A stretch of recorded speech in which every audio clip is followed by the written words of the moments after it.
Hi friends, welcome to my channel. இப்போ நாங்கள் எங்கே கிளம்பி ரெடி ஆகிருக்கோன்னு பார்த்தீங்கன்னா, எங்கள் அம்மா வீட்டுக்கு தான் ஃப்ரெண்ட்ஸ் போகிறோம்.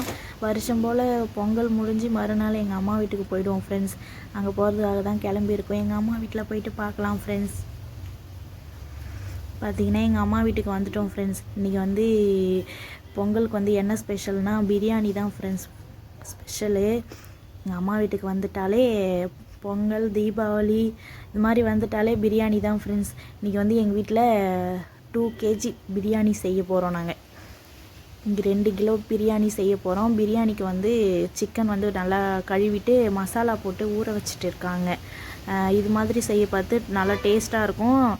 கொஞ்சம் அந்த காரெல்லாம் நல்லா இறங்கி சிக்கன் ஒரு மாதிரி சப்புன்னு இல்லாமல் டேஸ்ட் நல்லாயிருக்கும். இது கூட தயிர், காரம், மிளகாத்தூள், இஞ்சி பூண்டு, உப்பு எல்லாமே போட்டு மிக்ஸ் பண்ணி ஒரு 1/2 hour ஊற வைக்கணும் ஃப்ரெண்ட்ஸ். நம்ம வெங்காயம்லாம் வதக்கிறதுங்காட்டியுமே அது ஊறிடும். அதனால் அதை மசாலா போட்டு ஊற வச்சு ஒரு பக்கம் வச்சுட்டு வந்துட்டோம். இப்போ நாங்கள் இன்றைக்கி அடுப்பில் தான் ஃப்ரெண்ட்ஸ் செய்ய போகிறோம். எப்போதும் சிலிண்டரில் தான் செய்வோம். அது கொஞ்சம் லேட் ஆகுதுன்றதுனால இன்றைக்கி அடுப்புலேயே சமைச்சிடலான்னு சொல்லிவிட்டு அடுப்பில் சமைக்க ஆரம்பிச்சிட்டோம். பார்த்திங்கன்னா அடுப்பு பற்ற வச்சுட்டு எண்ணெய்லாம் ஊற்றிட்டு வெங்காயம் போட்டாச்சு. ஏன்னா எண்ணெய் கொஞ்சம் நல்லா சூடாயிடுச்சு. அதனால் ஃபஸ்ட்டு வெங்காயம் போட்டுட்டு அதுக்கப்புறம் நாங்கள் மசாலா சேர்த்துக்கிறோம். எண்ணெய் சூடானதும் மசாலா போட்டால் மசாலா கரிஞ்சிரும். அதனால் நாங்கள் முன்னாடி வெங்காயம் சேர்த்துட்டு அதுக்கு மேலே நாங்கள் மசாலா சேர்த்துருக்கோம். இப்போ சிலிண்டர்னால் அந்தளவுக்கு சூடு ஏறி இருக்காது. அடுப்புன்றதுனால ரொம்ப சூடு ஏறிடுச்சு. எண்ணெயை ஊற்றிட்டு நான் ஒரு வேலை பார்த்தேன்னா அது வரைக்கும் எண்ணெய் காயாமல் இருக்குமா, அதனால் எண்ணெய் அதிகமாக காஞ்சிடுச்சு. அதனால் வெங்காயம் போட்டுட்டு அதுக்கப்புறம் மசாலா போட்டோம். பார்த்திங்கன்னா வெங்காயம் நல்லா கொஞ்சம் பாதி அளவுக்கு நல்லா வதங்கிடுச்சு. ஒரு கண்ணாடி பதம் வர அளவுக்கு வதங்கிடுச்சு. இப்போ நான் பச்சை மிளகா சேர்த்துருக்கேன். ஒரு 5 மிளகா சேர்த்துருக்கேன். இதையும் சேர்த்து நல்லா வதக்கிக்கலாம். பார்த்திங்கன்னா வெங்காயம் நல்லா அப்படியே கோல்டன் ப்ரௌன் கலரில் நல்லா வதக்கி விட்டாச்சு ஃப்ரெண்ட்ஸ். இப்போ பார்த்திங்கன்னா இஞ்சி பூண்டு பேஸ்ட்டு நம்ம சேர்த்துக்கலாம். நல்லா வெங்காயம் நல்லா ஒரு கோல்டன் ப்ரௌன் கலரில் வதக்கி விடணும். அப்போ தான் பிரியாணிக்கு நல்ல டேஸ்ட்டு கொடுக்கும். பார்த்திங்கன்னா இஞ்சி பூண்டு பேஸ்ட்டு போட்டு பச்சை வாசனை போகிற அளவுக்கு நல்லா வதக்கி விட்டுக்கலாம். இஞ்சி பூண்டு பேஸ்ட் போட்டு நல்லா வதங்கிடுச்சு. இப்போ நம்ம இது கூட தனி மிளகாத்தூள் சேர்த்துக்கலாம். வெங்காயத்தை கூடயே வெங்காயத்தை கூடயே மிளகாத்தூள் சேர்க்க பார்த்து கலர் கொடுக்கும். அதனாலேயே எண்ணெயிலே சேர்த்துக்கிறது. நீங்கள் சிக்கன்லாம் போட்டுட்டே அதுக்கப்புறம் மேலே சேர்க்க பார்த்து கலர் அந்த அளவுக்கு வராது. இது மாதிரி சேர்க்க பார்த்து நம்ம அந்த கலர் பொடியெலாம் போட தேவையில்லை. பார்த்திங்கன்னா தக்காளி சேர்த்துக்கலாம். தக்காளி சேர்த்து நல்லா கிரேவி பதத்துக்கு வதக்கி விட்டுக்கலாம். எங்கள் அம்மா தான் வெங்காயம் தக்காளி வெட்டினாங்க. தக்காளி நீல வாட்டில் வெட்ட சொன்னதுக்கு அவங்க மறந்து போயிட்டு காரக்குழம்புக்கு தக்காளி வெட்டுற மாதிரி வெட்டிட்டாங்க ஃப்ரெண்ட்ஸ். அதனால் கொஞ்சம் வதங்கிறதுக்கு ரொம்பவே லேட் ஆகிடுச்சு தக்காளி.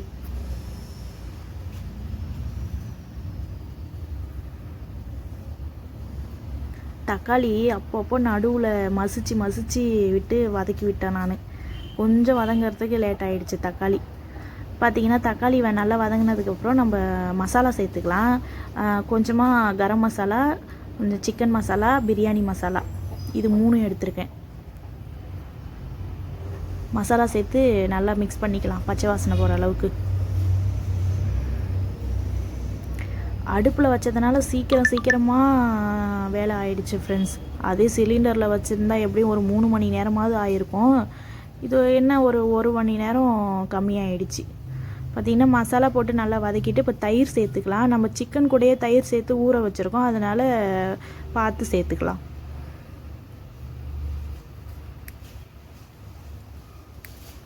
தயிர் சேர்த்து நல்லா வதக்கி விட்டுக்கலாம்.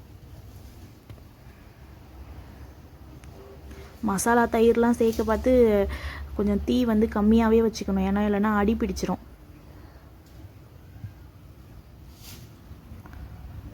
பாருங்கள், நான் கொஞ்சம் அதிகமாகிடுச்சு. லைட்டாக அடி பிடிக்கிற மாதிரி ஆயிடுச்சு.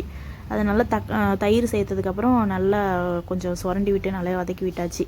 பார்த்திங்கன்னா தயிர்லாம் சேர்த்து நல்லா வதக்கியாச்சா. இப்போ புதினாவும் கொத்தமல்லியும் சேர்த்து வதக்கிக்கலாம்.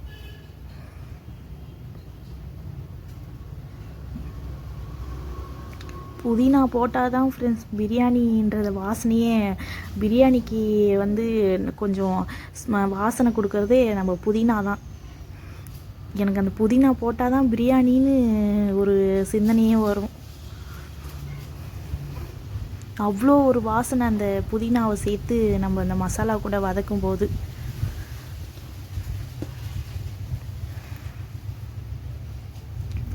பொங்கல் வேறையா, பொங்கலுக்கு மறுநாள் கருநாள் அன்றைக்கி எல்லார் ஊர்லேயும் எதனாவது போட்டி அந்த மாதிரி எதனா விளையாட்டு போட்டி அந்த மாதிரி நடக்குங்களேன். பாட்டு சத்தம் காதை கிழிக்க ஆரம்பிச்சிருச்சு ஃப்ரெண்ட்ஸ். அதனால தான் வீடியோ எடுக்க பார்த்து பேச முடியாமல் போயிடுச்சு. இப்போ பார்த்தீங்கன்னா இது வந்து நாங்கள் முந்திரி பருப்பு அரைச்சி ஊற்றுறோம். நீங்கள் வேண்டான்னா ஸ்கிப் பண்ணிக்கலாம். நாங்கள் வந்து முந்திரி பருப்பு அரைச்சி சேர்ப்போம். டேஸ்ட்டு நல்லா சூப்பராக இருக்கும். அதனால் நாங்கள் வந்து முந்திரி பயிறு அரைச்சி சேர்ப்போம். முந்திரி பயிறு அரைச்சி பேஸ்ட்டு சேர்த்துட்டு வதக்கி விட்டாச்சு. இப்போ வந்து நம்ம ஊற வச்சுருந்தோம் இல்லைங்களா, அந்த சிக்கனை சேர்த்துக்கலாம். சிக்கன் இந்த மாதிரி ஊற வச்சுட்டு சேர்க்க பார்த்து நல்லா சாஃப்டாக இருக்கும். அப்படியே பஞ்சு மாதிரி இருக்கும் ஃப்ரெண்ட்ஸ். சாப்பிட்றதுக்கு நல்லா டேஸ்ட்டாக இருக்கும். அதனால தான் இந்த மாதிரி முன்னாடியே ஊற வச்சிடுறது.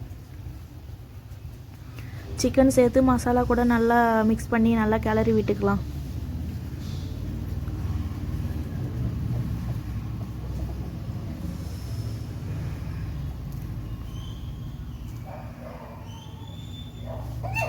பார்த்திங்கன்னா மசாலா சேர்த்து நல்லா கிளறி விட்டாச்சு. இப்போ இதுக்கு வந்து தேவையான அளவு தண்ணி ஊற்றிக்கலாம். நாங்கள் வந்து 1க்கு 2 விதம் தண்ணி எடுத்துருக்கோம் ஃப்ரெண்ட்ஸ். இப்போ பாஸ்மதினா 1க்கு 1.5 விதம் ஊற்றுவேன். இது வந்து சாதா அரிசின்றதுனால நாங்கள் 1க்கு 2 விதம் ஊற்றிக்கிறோம்.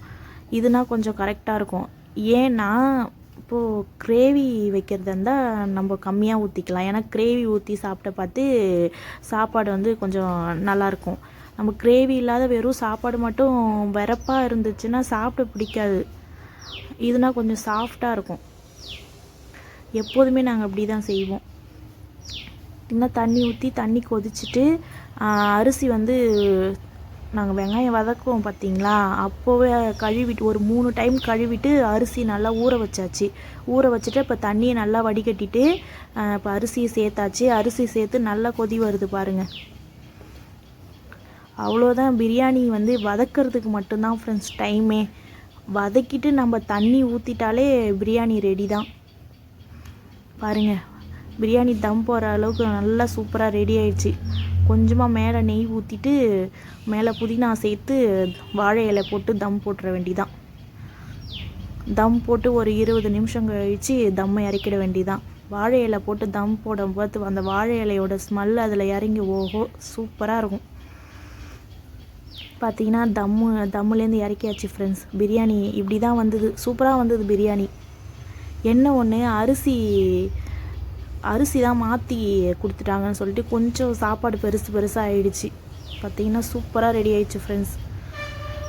பார்த்திங்கன்னா நாங்கள் எல்லாருமே சேர்ந்து பிரியாணி சாப்பிட்டு கொஞ்சம் வெளியில் வந்து உக்காந்துட்டு இருக்கோம். பார்த்திங்கன்னா எங்கள் தங்கச்சி வீட்டிலேருந்துலாம் வந்திருந்தாங்க. அப்படியே சாப்பிட்டு அப்படியே உட்காந்துட்டு இருக்கோம் ஃப்ரெண்ட்ஸ். எல்லோரும் பக்கத்தில் போட்டியெல்லாம் நடந்துட்டு இருந்தது. அப்படியே வேடிக்கை பார்த்துட்டு உட்காந்துருந்தோம். இவ்வளோ தான் ஃப்ரெண்ட்ஸ் எங்களுடைய பொங்கல் வீடியோ, அம்மா வீட்டுக்கு வந்த வீடியோ. உங்களுக்கு இந்த வீடியோ பிடிச்சிருந்தா மறக்காமல் லைக் பண்ணுங்கள், கமெண்ட் பண்ணுங்கள், ஷேர் பண்ணுங்கள். நம்மளுடைய சேனலை சப்ஸ்கிரைப் பண்ணாதவங்களாம் சப்ஸ்கிரைப் பண்ணி சப்போர்ட் பண்ணுங்கள் ஃப்ரெண்ட்ஸ். பார்த்திங்கன்னா அவங்க எங்கள் தங்கச்சி பையன், எங்கள் தங்கச்சி, எங்கள் பாட்டி. நெக்ஸ்ட் வீடியோவில் பார்க்கலாம். பாய்.